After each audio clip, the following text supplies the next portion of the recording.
Kia ora everyone, welcome or welcome back, and kia ora all the same. I want to jump straight into this one on part 2 of our two-parter done on witches. So I'd like to introduce to you guys Dopey Witch number 3. Its name is this Dopey Witch, is kind of like our succubus, very much so. But like it's close, but not quite the succubus level, because that really is another level of dumbness. And if you haven't seen that episode, watch it after this one. And then let us know in the comments below what you think. Is this Dopey Witch as dumb as the succubus? Is this one as stupid as that one? Let us know. Please let us know. Anyways, so this rich lister is our Dopey Witch number 3. Now, here's something that hopefully explains somewhat why these dopey witches are at the level of the DC. And that has to do with both what we call narcissism, as I'm sure we're all aware of how that is portrayed in true crime, and the narcissist and how they view themselves. So it is that all of them have this narcissistic belief in their self. But what makes them DC is their dumbness. You see, when that dumbness overtakes the narcissism, and it does, you get the brains of a DC. Here, I'll use Dopey Witch 3 as the example to what I mean. You see, Dopey here, she committed her crime, murder, by way of arson. That they put arson into their J4 planning. And by doing that, these narcissistic geniuses just don't see that what they've done is to bring on board a huge amount of experienced senior firefighters and arson investigators. These guys are like Einsteins, but not at maths, but just anything flammable. So now, not only does DC have to get away with what we call the perfect murder, she's also got to get away with the perfect arson. Oh man, yes, genius Bailey. Not only now does DC go up against senior detectives and everything that they've got in the CSI bin, but they've just taken on the scientists.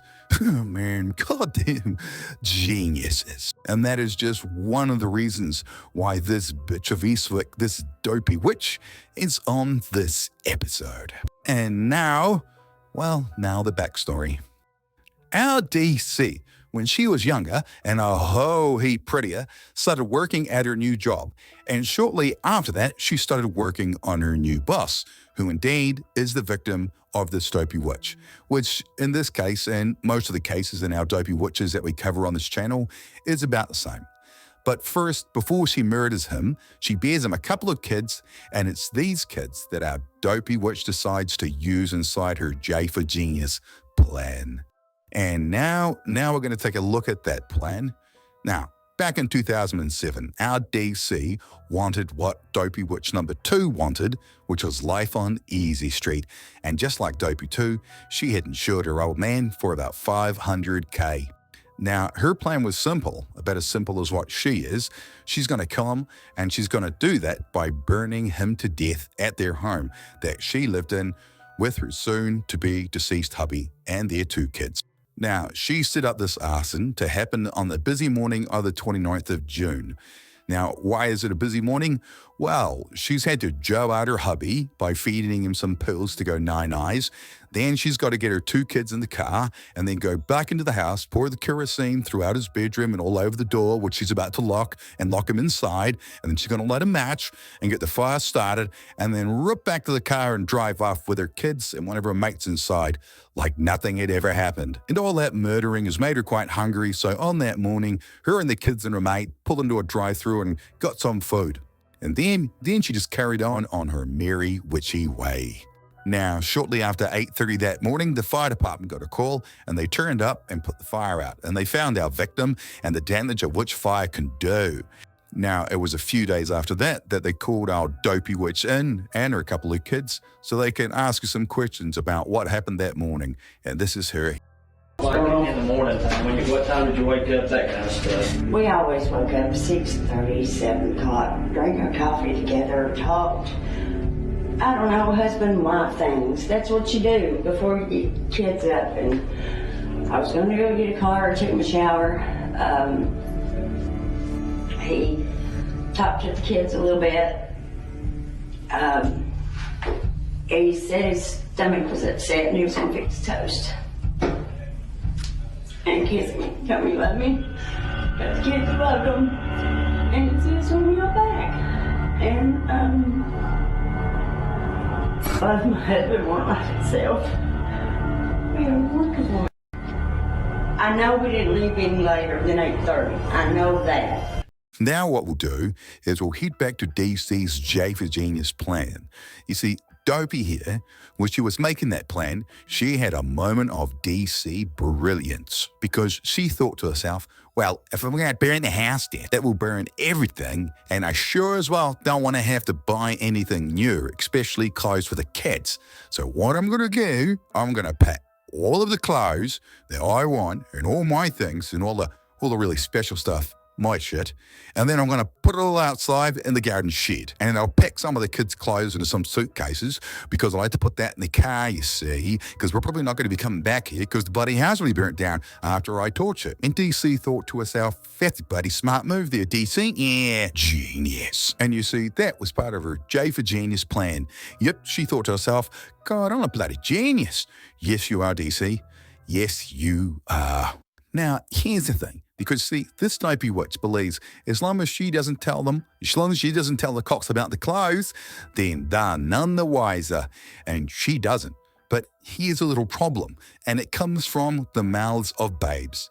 In fact, in this case, her babes, her babies. You see, her kids, who were completely unaware about who their mother really was. That their mum was not only the type of mum who was a murderer, but she's the murderer of your dad, who you absolutely love and adore because, yeah, he's a good guy. You see, that's the thing with DC is all of them, always, all the time, without fail in this DC universe, in our universe, you know, the real one, DC's only ever kill the good guy. Ever. And that truly is the biggest reason of why they are dumb criminals, why they are DCs. So anyways, the cop's smart enough to ask the kids the question, did you guys get new clothes? And the kids, well, those kids just told the truth. Mama, where'd you get your clothes from? Did Mama take them out of the house? Or? Yeah, they were in a basket. In a basket? When'd she take them out? They were at the hotel when I got there, and I didn't know when she got them out. At the hotel, and you didn't know where they come from? The house? They come from the house? Yeah, the burnt house. Burnt house? So they were in a basket? Yep. Is it clothes that you wore all the time? Yeah. Some of your favorite outfits? Half of them were ruined. Half of them were like black. Mm-hmm. Because they be in the house. What about the other half? Clean. The other half are clean. What kind of clothes were they? They were like short sleeves and all that. Short sleeves. Long pants? Any short pants? Mm-hmm. Got a bunch of those. Bunch of those. So now the cops know that the kids got the clothes from the suitcases which their mum had pre-packed, luckily and coincidentally, before the house got burnt down. So they get the warrants for the house and they go through that little garden shed and it's all pure gold.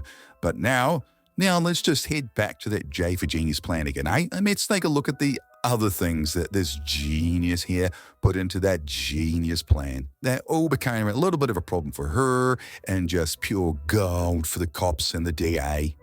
First off, even way back then, they ran the phone records. And you know, the first person that this DC, this dopey witch, called after she found out that the hubby had been burnt to death was who? A, her family? No. B, her friends? No. C, the life insurance guy. Ding, ding, ding. Yeah, yes. Next up is timings. Timings of when Dopey here says that she left the house and was well clear before that fire started. I know we didn't leave any later than 8:30. I know that. But you see, her mate in the car says, no, man, it was like 9, almost 9 by the time we left the house, which means that Dopey here would have definitely been at the house over a period of minutes, while someone was lighting that fire at that house to burn it down.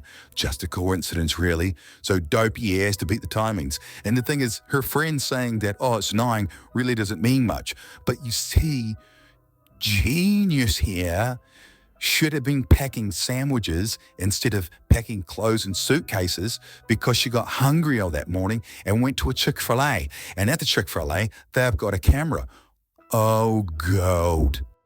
And on that camera, they've got a timer, as you can see here. So all they have to do is some simple maths. How long does it take to drive from their place to Chick-fil-A? And that's roughly 7 minutes. And what that means is that these coppers now know that the chick in front of them is a DC. And not just any DC, she's a bitch of Eastwick, just a real dopey witch of a murderer who murders by fire, which is a horrific way to kill someone. And they've got one of those things now that these cops are sure she murdered him through arson, just a dopey witch. So what's next on the scale of this genius chick? You see, prior to the arson and her murdering her hubby, she'd been lipping him out, like poisoning him with lithium over a period of time, making him go night-nights and stuff. And the good thing for all of us is that she told everyone that she was doing it. How? Even the victim, even the hubby who she murdered, suspected her of doing it to him, but just passed it off, you know? The thing is, you see, I reckon that people must have said something to him, you know, and says, he's going, oh, I think she's nothing me out. Like, oh, what? Why would you do that for? Maybe she's trying to kill you. And you see, our victim would go, no, there's no way she'd do that. She's far too dumb to do something like that. And well, here's the thing, you see. That's one of those things that he thought that there's no way she'd kill him because she's just far too dumb for that. She'd never get away with it. This is one of those times where you can say, you know what? The victim was completely wrong, but at the same time, exactly fucking right. He was wrong when he thought, wow, she's not dumb enough to kill me. He was definitely wrong about that, but he was absolutely right when it come to, because there's no way he should get away with it because she really is a dopey witch. That is correctamundo. So let's get back to this genius J4 plan of hers. You know, the one where the objective is to get $500,000 from that's like the life insurance. And that's what the DA said made up half the motive of wanting to murder him. And the other half of the motive, well, that came down to embezzlement. This dopey witch was embezzling money and defrauding her husband and other places. So it was all going to come out. So now that gives motive and timing, and they sew that up with a big bow and put that in our Goldilocks' hair. So now that's what the cops have on them, right? That's what the cops now know. And they call our dopey witch back into the cop shop just to put another couple of questions to her. But before they put those questions to our dopey witch, what they do is they give her a polygraph test. Now, here's the thing, because it's another thing, is that, like you, I have seen quite a few of these examinations, you know, like quite a few. And you're usually there when they give the results too, eh? And like, you know, there are those people that do and those people that don't pass it. They did all of those tests and all of those polygraphers or whatever they're called, and all of those tests. I've never heard of a test coming back like it has for this DC in its result, which proved that she was lying and they believed that it was more than 100% accuracy. So more than 100% chance more that she's lying about everything. Gold. Yeah, no, it's gold. I just never knew you could get that, but apparently you can. So anyways, they strap her in, put their mask on and give her these questions. Let's get a listen to this witch. Did you start that fire? Yeah. Did you plan with anyone to set that fire at your house? And that's it. That's the polygraph test. They just ask them a couple of questions, just the most relevant questions. That's it. I told you before, I'm just a real direct guy. Been doing this for a long, long time. I don't want you to be the other way. Well, big problems with this test. And I think you knew there were going to be big problems with this test. I'm talking very, very big problems, okay? Megan trying to explain to this thing that's sitting in front of you like there's never been a test result like it, saying to her that it's not that we think you're lying, it's that we think that you're really, really lying. Hey, I know, thought experiment. Here's a thought experiment for you. I want you to think that you are DC in the situation that you're in right now. Now, as DC, I want you to think, at what stage do you think, hey, wait a minute, these guys think that I might have done this? At what stage do you start thinking that thought, that, oh, maybe the cops don't believe me. Maybe the cops think I did it. At what stage? If you take part, let me know in the comments below. Let me know. Now, let's start that experiment. We're playing more games. Now, well, it's right now. What now? You started the fire. And I don't know, this doesn't tell me everything about it. It doesn't tell me the hows and the whys and all that stuff. I can only speculate about that. You can tell me the truth about this fire. That's the only way I can help you. You see, right here at this point, this was not meant to be in this J for Genius plan of hers, but old Dopey here, she's not out of the fight yet. No way, you see. She comes up with story number 2. You see, she has a backup. Our witch has a plan B that nobody saw coming. You know, who would have thought such a thing? Who would have thought that this track would be smart enough to come up with something cunning?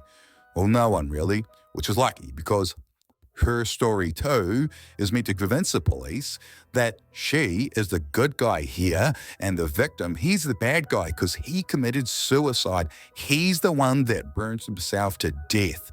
And she just tried to stop him, because she's the good guy, not the victim. If you choose not to tell me the truth. Genius. He told me he wanted to die, and he told me to leave the house. And I said, baby, I'm going to get the car and Knoxville. And he said, don't ask me no more questions. And I said, baby, why? Just tell me why. He said, I just want you to know that I love you and I love you. Oh, God, isn't it gold? Yeah, old DC. And the thing is, the first thing I would say to her is the same as what this cop says, and see what bullshit story she comes up with to explain why she never told me this before. And why have you not shared that little bit of information with the investigators up until now? Not quite an origin question, but we'll take it nonetheless. Because I didn't want him to think that I would sit in jail and take the blame before I let them know he started this fire. Yeah, the one thing that proves that this DC's telling the truth is the only thing that you cannot prove. Gold. So, on with the witch's inquisition. Back to your very initial statements to these guys, you told them everything was wonderful. There weren't any marital problems. And now we know that there were serious marital problems. When you lie, it just makes things worse with every lie that you tell. And you just keep telling one lie after another. Now, the reason why the cops absolutely know that this witch is full of it is that the autopsy showed that our victim had burns all over the bottoms of his feet, which meant that at some stage he was standing up trying to put the fire out with his feet, but unfortunately succumbed to the injuries.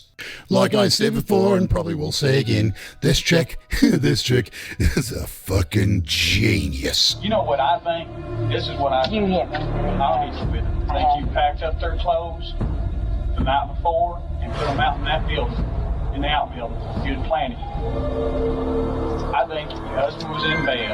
I think you poured the accelerant. I think you lit it. I think you lit the fire.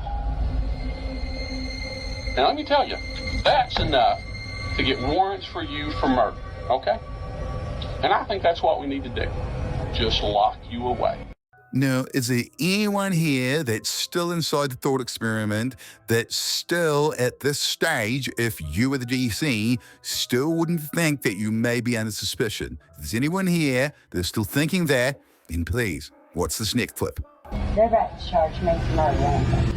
because even our DC at this stage thinks that. So hopefully there's no one still in that experiment right now. Otherwise, well, DC. Now, even with all of that evidence, that circumstantial evidence, with all of that evidence, they wanted just that little bit extra. And where were they going to get that from? They were going to get that from the mouths of babes. Again, her babes. You see old Dopey here, old Dopey Witch here forgot to tell her kids, when you guys get in the car, you make sure you put your head forward and don't look back. But unfortunately for our DC, she forgot to say that, and the kids, well, they did look back. And this is what they say they said to their mum when she got back in the car, when they turned around from seeing all the smoke pissing out the back of their house. This is what they said to their mum and what their mum said back. And then you said she came back outside. Is that right? And then what happened? Caleb said that the house was on fire. So did you see a lot of smoke or a little smoke? A lot. Where was it coming from? Yeah, back to the house in the corner of the house. Allison had mentioned smoke. Yeah, we seen the smoke and we were wondering where it was coming from. So did you say something to your mom? Yeah. What did you say?